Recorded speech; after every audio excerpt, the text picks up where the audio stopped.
Hi guys, this is Hero. How's everyone doing today? Aaj bada kem cho? Aaj sab kaise ho? So today I'm going over the beginning of a Ketu Dasha, okay? Mahadasha, Antardasha, Pratyantardasha. This video can apply. However, it's going to be the most general or the most extreme for Ketu Mahadasha, right? Because the energies are more pronounced and for a longer period of time in the Mahadasha.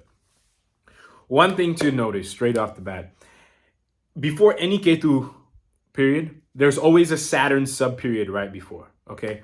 So if you're running a Ketu Mahadasha, there's always a Saturn Antardasha that leads into the Ketu Mahadasha. If you're running Ketu Antardasha, there's always a Saturn Pratyantardasha that leads in.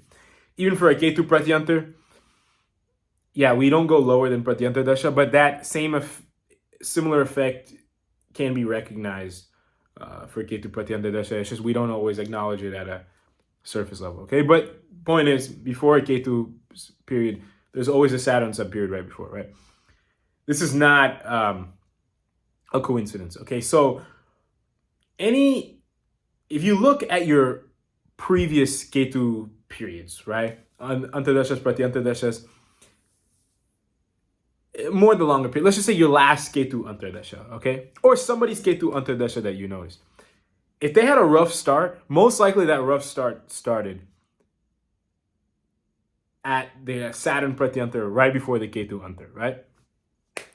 Reason is Saturn kind of gets you going in a manner that is kind of in a controlled environment. Now, I'm not saying that the Saturn period is necessarily better or worse than the start of the Ketu period. I've seen both. I've seen it where it's better than the Ketu beginning, and I've also seen it where it's worse than the Ketu beginning. Actually, usually 9 times out of 10, the Saturn period overall is worse, or at least relatively worse than the Ketu beginning. Why? Because it's new and it's something that you kind of have to work on and acknowledge yourself. It's not just something that like appears, okay? So right off the bat, even before it starts, you have to always consider the Saturn sub-period before, okay? It is if you don't and you think, oh, my bad time starting here, you're gonna be in for a surprise, okay? It has a very strong chance of starting during the Saturn sub-period before, okay? But the Saturn sub-period before, it's kind of trying to get you to teach you a lesson that you're going to need going forward, okay? You can either not listen to the lesson or you can listen to the lesson. You guys should know how Shani works, okay? Don't listen to the lesson. It's going to burn you, and you're not going to have that skill and knowledge that it wants you to have when your Ketu starts, okay? And then your Ketu, when things happen out of control, you're basically like all by yourself without any tools from Saturn, okay? So you want to work on yourself when Saturn's in, right? But at the beginning, there will be some situation that's somehow in your control, okay? And it's a test, okay? And there will be a series of tests, right? Based off of that. This is just how Saturn works. Now, videos on Ketu, right? But this is very, very important, okay? Beginning of Ketu. So one thing you have to understand, Ketu's the body, Rahu's the mind, right? The mind, everything affects your mind abstractly, okay? But the body is more physical. So you know that bad things can happen in Rahu versus Ketu, right? Let's just say you lose a relationship in Rahu and then somebody else loses a relationship in Ketu, right? It's like, what's the difference, right? Like what is the difference? Well, Rahu's the mind and Ketu's the body. So someone loses someone in Rahu, it could be someone that they're more mentally attached to, right? Oh, this person gives me so much confidence. This person, whatever. It's something mental, okay? Ketu's the body. There's a reason why Ketu's dashas are shorter than Rahu. If something affects your body, dude, this is like deep, like subconscious detachment needed, or like subconscious rewiring needed. If someone loses someone in Ketu, most likely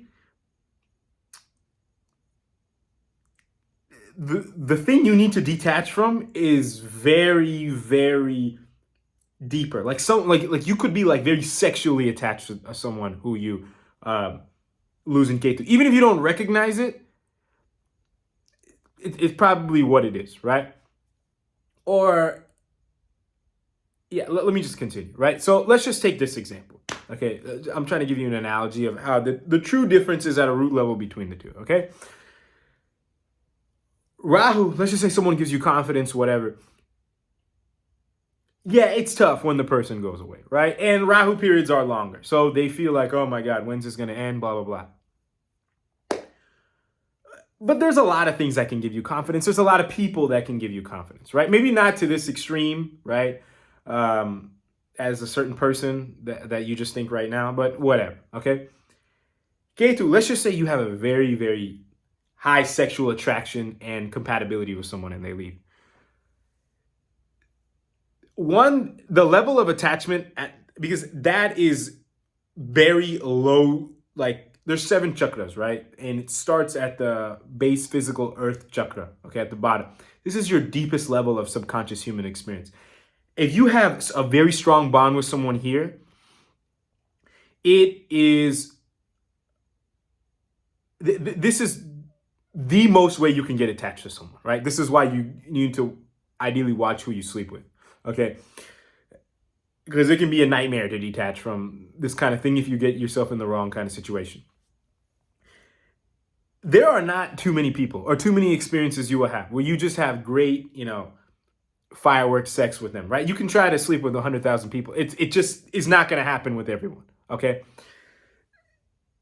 This is not something that comes that much. So if something comes and Ketu takes it, it hits you at your deepest core, okay? Because, yeah, spiritually we're not we're supposed to like monitor your sex life and stuff, but look, we're all human beings, right?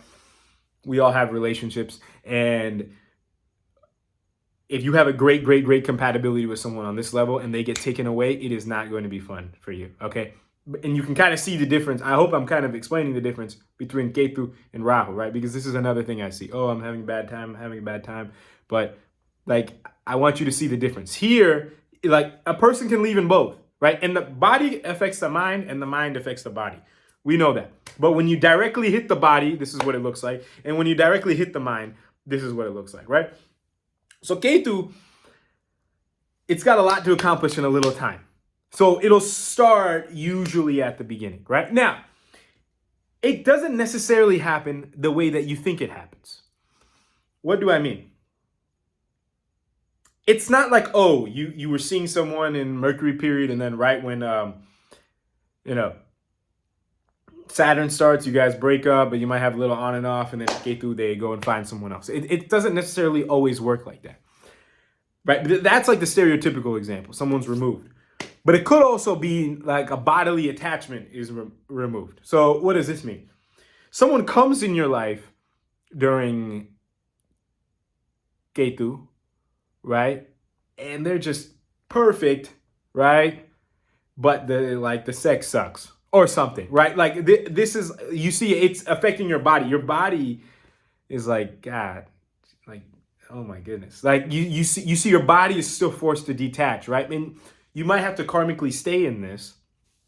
Your body's not getting what it wants. It might even be super frustrated that, about this experience or this thing that you're going through, okay? This is like the staple, another staple of Ketu that people don't necessarily consider. And whenever it comes with something with Ketu, you always have to see how it affects the body, okay? You lose your job or something.